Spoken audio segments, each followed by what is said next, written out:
سلام، نازنین هستم. به چنل مگافکت خوش اومدید. اسدالله علم نزدیکترین و صمیمیترین شخص به محمد رضا شاه و یکی از مشهورترین سیاستمداران دوران پهلوی بود.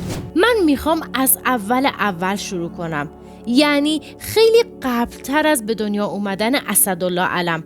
مطمئناً از شنیدن چیزایی که میخوام بگم متعجب میشید و حتی شاید خیلیاتون ندونید که علم تبار ایرانی نداره. علم شخصیت طراز اول سیاسی عصر پهلوی، عرب تبار و از خاندانهای ریشه‌دار عرب عربستان بود. علم و اجدادش از خاندان خزیمه، قدیمی‌ترین و سرشناس‌ترین خاندانهای عرب تبار جنوب خلیج فارس بودند. در دوران منصور، دومین خلیفه عباسی، خازم ابن خزیمه از سرداران عرب در سال 153 شمسی برای سرکوب شورش خراسان مأمور شد. این لشکرکشی و از بین بردن آشوب باعث شد برای همیشه در منطقه کوهستان یا قوهستان در فاصله بین استانهای خراسان رضوی و جنوبی ماندگار بشن و در دوران پادشاهان مختلف به مقام و قدرت برسن.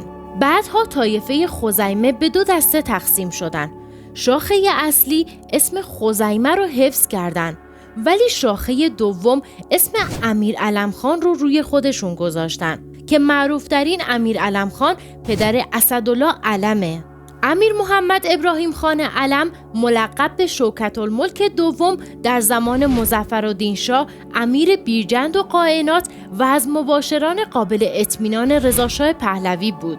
اسدالله علم در سال 1298 شمسی در دوره سلطنت احمدشاه قاجار در بیرجند به دنیا اومد و توی سن 5 سالگی معلم خصوصی خواندن و نوشتن زبانهای فارسی، عربی، انگلیسی و فرانسه رو به علم یاد داد. در سال 1313 به تهران مهاجرت میکنه و از مدرسه عالی کشاورزی کرج دیپلم میگیره و تحصیلاتش رو همونجا ادامه میده. 5 مرداد 1321 لیسانس کشاورزی گرفت.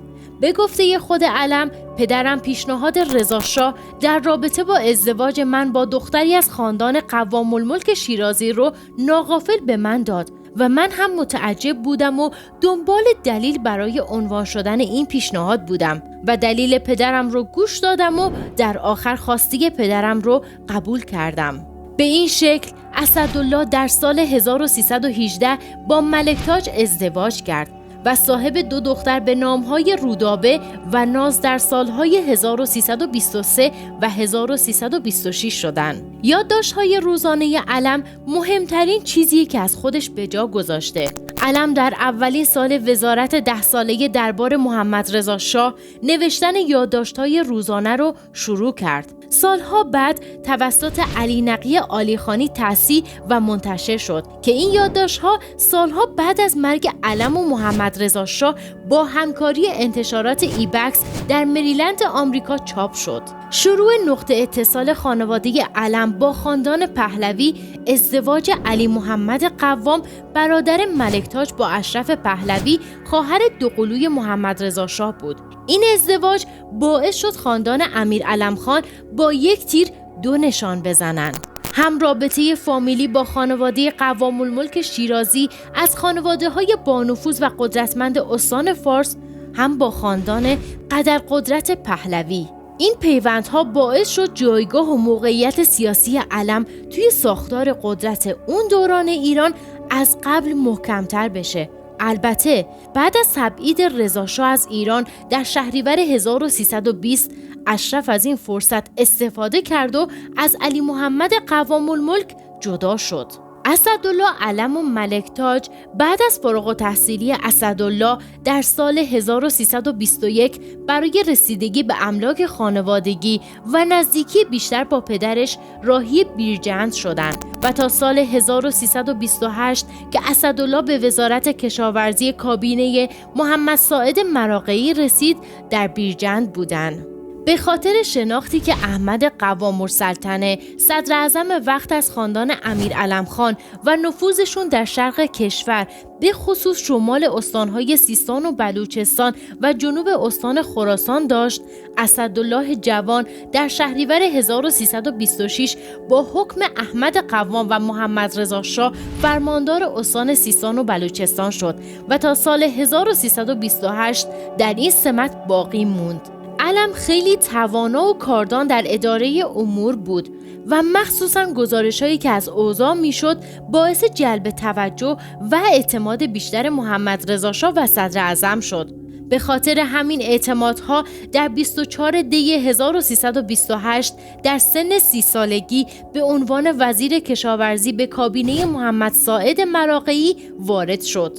این اتفاق پله‌ای برای بالا رفتن و نزدیک شدن بیشتر علم به دربار و شخص محمد رضا شاه تبدیل شد. بعد از دولت محمد ساعد مراغه‌ای و روی کار آمدن منصورالملک، علم در سمت وزیر کشاورزی باقی موند و در سومین کابینه که دولت سپهبد علی رزمارا بود به عنوان وزیر کار انتخاب شد. اما با رزمارا در اسفند همون سال از کابینه دولت کنار رفت. علم در اتفاقات سیاسی که باعث ملی شدن نفت کشور در سالهای 1329 و در ادامه اون کودتای 28 مرداد 1332 و سرنگونی دولت مصدق وفاداریش به شاه که همسن خودش بود و حفظ کرد و به پاس این وفاداری در تیر 1331 به عنوان سرپرست املاک و مستغلات خانواده پهلوی انتخاب شد و از اون به بعد نفوذش در دربار پهلوی روز به روز بیشتر شد. مهمترین اقدامی که علم بعد از انتخاب شدن به عنوان سرپرست املاک و مستغلات پهلوی انجام داد، تقسیم زمین‌های سلطنتی استان گرگان بین کشاورزان بود. این اقدام با چراغ سبز محمد رضا شاه انجام شد و این عمل مقدمه‌ای برای شروع اصلاحات ارضی یا همون انقلاب سفید بود. البته بجز سرپرستی املاک، علم توی فعالیت‌های سیاسی و ملاقات‌های پشت پرده شاه هم دخالت می‌کرد. این اقدامات به ضرر منافع ملی و باعث بی‌نظمی در اداره کشور بود.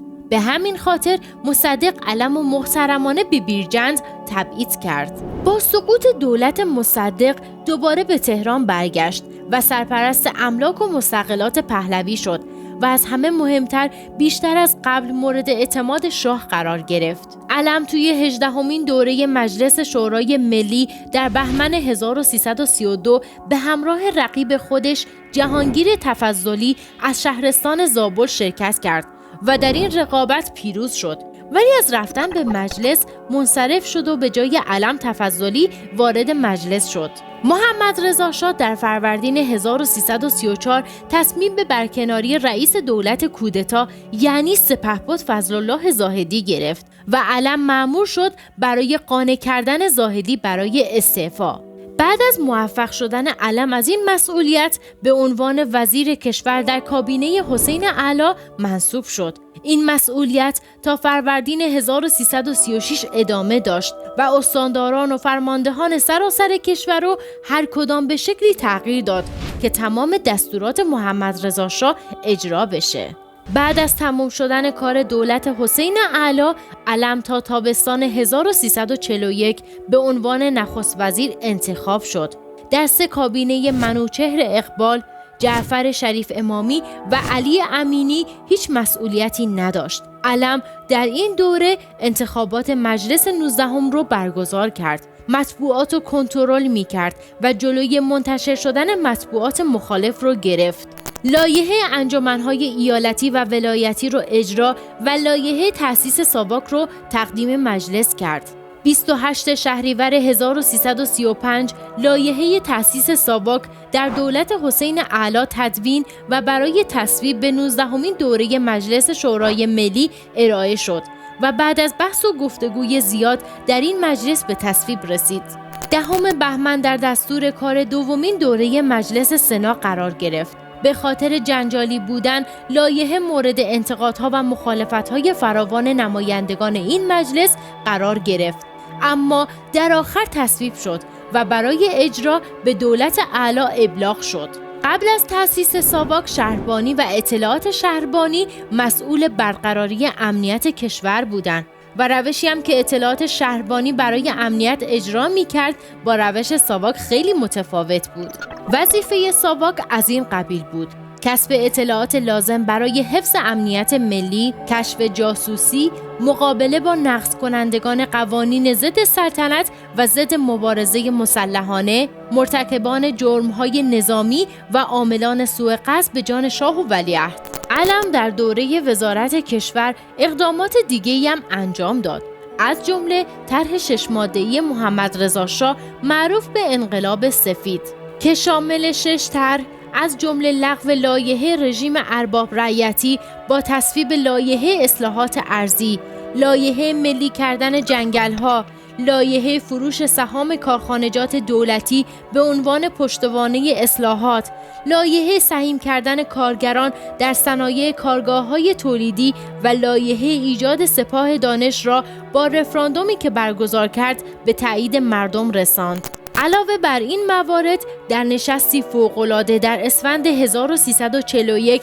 با هیئت وزیرانش قانون حق رأی زنان رو که چند ماه قبلتر به خاطر اعتراض شدید آیت الله خمینی و سایر علما و همراهی مردم مجبور به کنار گذاشتن اون شده بود و در کابینه تصویب کرد. البته این کار علم این بار با مخالفت شدیدی از طرف آیت الله خمینی و مراجع تقلید قم روبرو شد. به خاطر مخالفت شاه با خواسته های علی امینی برای کم کردن بودجه ارتش، محمد رضا شاه امینی رو کنار گذاشت. یک روز بعد از استعفای امینی در تاریخ 29 تیر 1341 علم 43 ساله به حکم محمد رضا شاه به عنوان نخست وزیر جدید ایران انتخاب شد.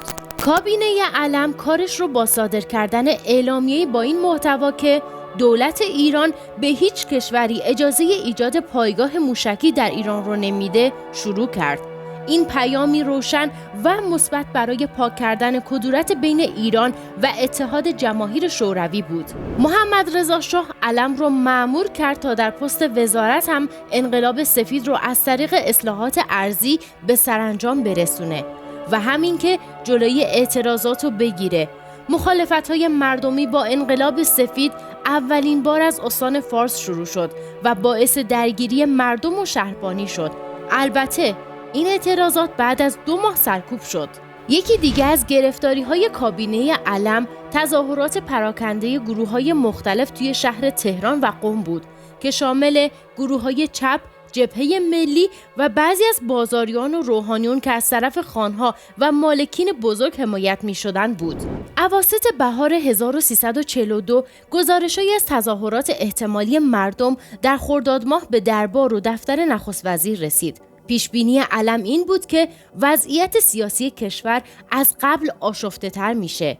به خاطر همین هم شاه نیروهای انتظامی و امنیتی رو برای برخورد با معترضان آماده کرد. علم در گفتگو با شاه عنوان میکنن باید با گلوله بزنیم. اگر موفق شدیم که چه بهتر. اگر نشدیم که من را مسئول معرفی کنید. بعد از حمله ماموران به مدرسه فیضیه قم در بامداد 15 خرداد اطراف بازار بزرگ تظاهرات مردم و روحانیون شروع شد.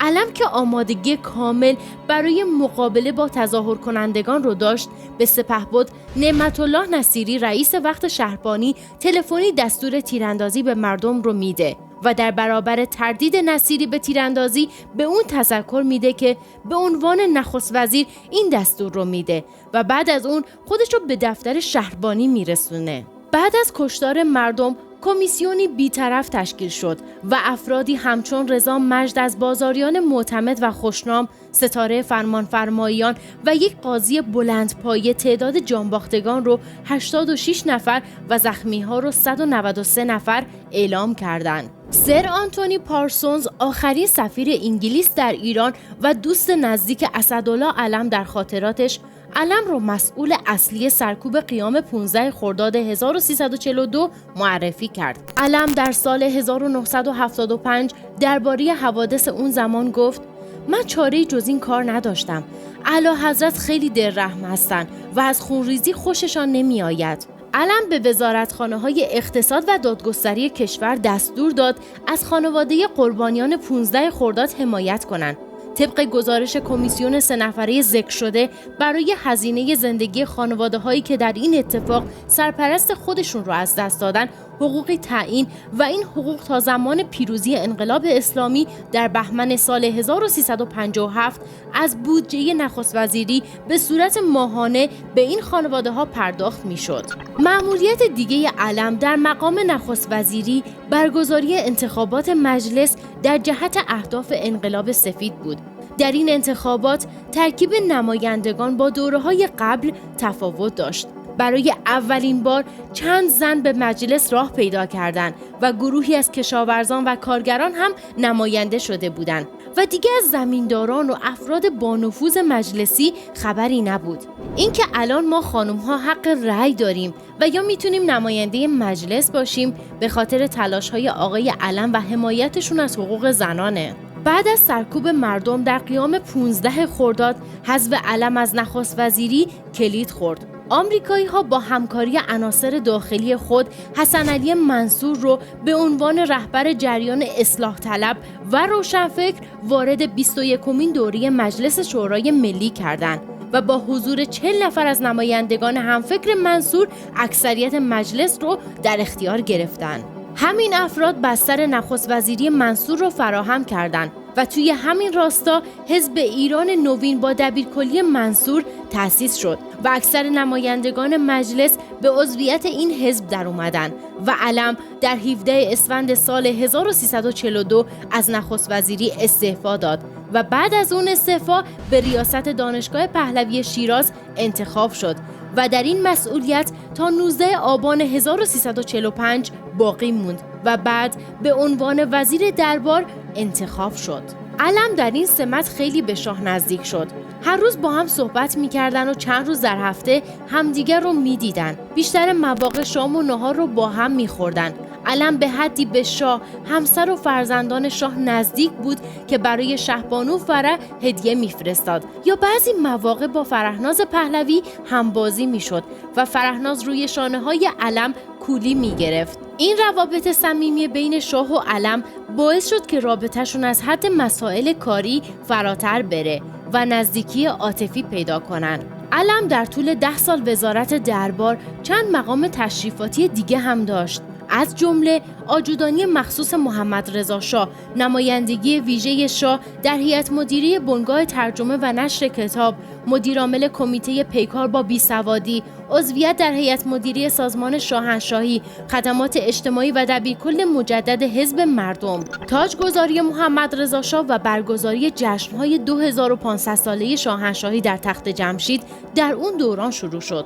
نفوذ علم توی ساختار قدرت ایران در اون دوران افزایش زیادی داشت و توی خیلی از تصمیم‌گیری‌ها دخالت می‌کرد. این رفتار علم به شدت روی کارهای امیر عباس هویدا که نخست وزیر بود تأثیر منفی گذاشت و از نفوذ هویدا روی شاه کم می‌کرد. علم حتی شاه رو تحریک کرد که سرلشکر پاکروان رئیس ساواک رو برکنار کنه و سپهبد نصیری رو رئیس ساواک کنه و سازمان اطلاعات و امنیت کشور بیشتر از قبل زیر نظر و تحت کنترل مستقیم شاه و دربار قرار گرفت و در ادامه وزارتخانه‌های خارجه، دفاع کشور و نفت تحت نفوذ و کنترل مستقیم دربار قرار گرفت. با انتخاب علم به عنوان وزیر دربار، هویدا که نفوذ زیادی توی دربار داشت، تا حد زیادی توی تصمیم گیری های مهم و سیاستگذاری های بزرگ کشور کنار گذاشته شد و نقشش فقط محدود به نخست وزیری شد.